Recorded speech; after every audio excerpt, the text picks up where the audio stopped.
Hello and welcome. With today's episode, I would like to start a longer thematic series in which we will trace the evolution of the Christian doctrine and the attitude of the Catholic Church towards the practice of slavery. I will focus on the Catholic Church because I know the most about it. I come from a country where Catholicism is a dominant religion, actively imposing its value system on society and dictating our policy and politics.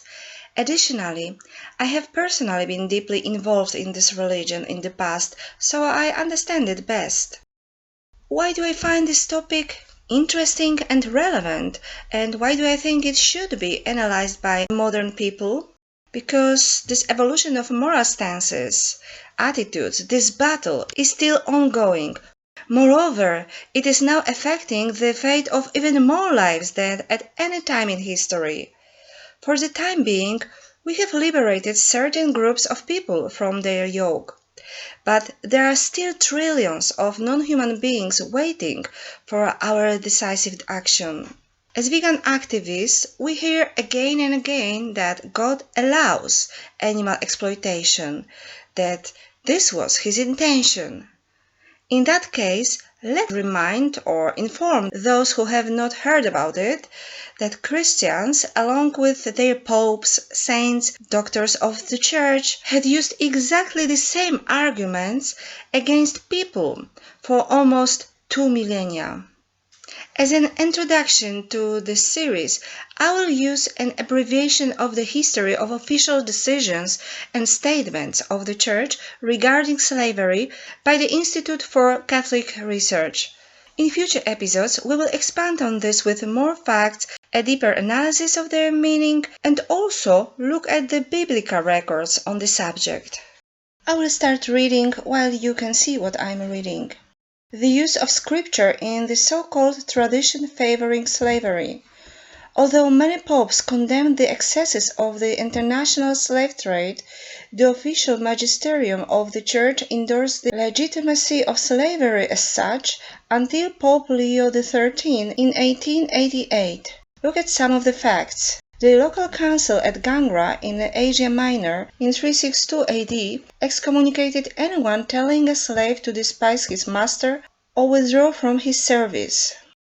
The same decree is repeated in a council under Pope Martin I in 650 AD. The Ninth Council of Toledo in 655 AD imposed slavery on the children of priests. The Synod of Melfi under Pope Urban II in 1089 imposed slavery on the wives of priests. The Third Lateran Council of 1179 imposed slavery on those helping the Saracens. The legitimacy of slavery was incorporated in the official Corpus Juris Canonici based on the Decretum Gratiani, which became the official law of the Church since Pope Gregory IX in 1226.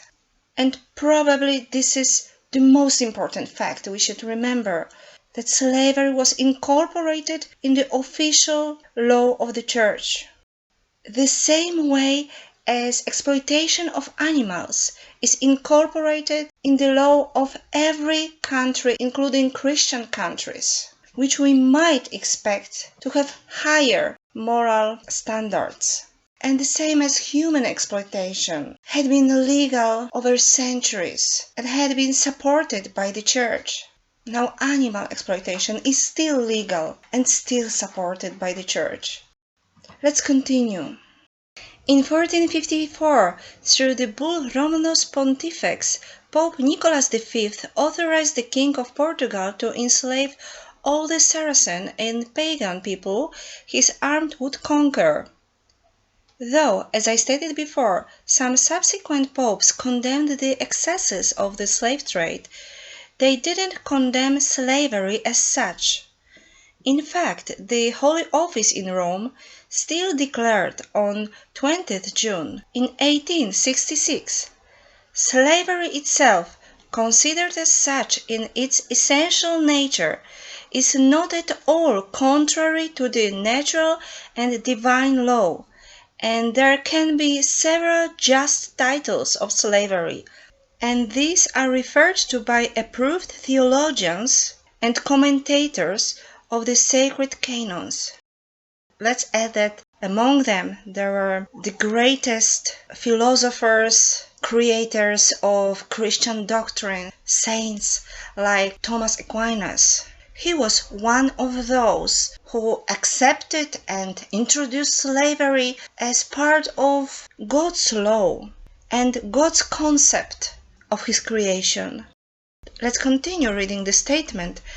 It is not contrary to the natural and divine law for a slave to be sold, bought, exchanged, or given. Does it remind you of something?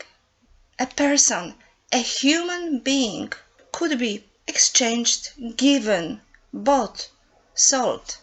Human beings used to be possession of another human being, the same way that non-human beings are now being a possession of other beings.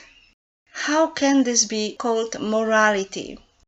But as we can see, it used to be an official Christian doctrine, and part of it still is.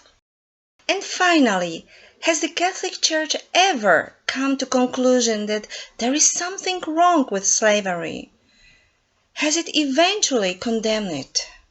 Yes, during the Second Vatican Council in the 1960s, that is some 100 years after slavery was condemned by secular morality and banned by secular people.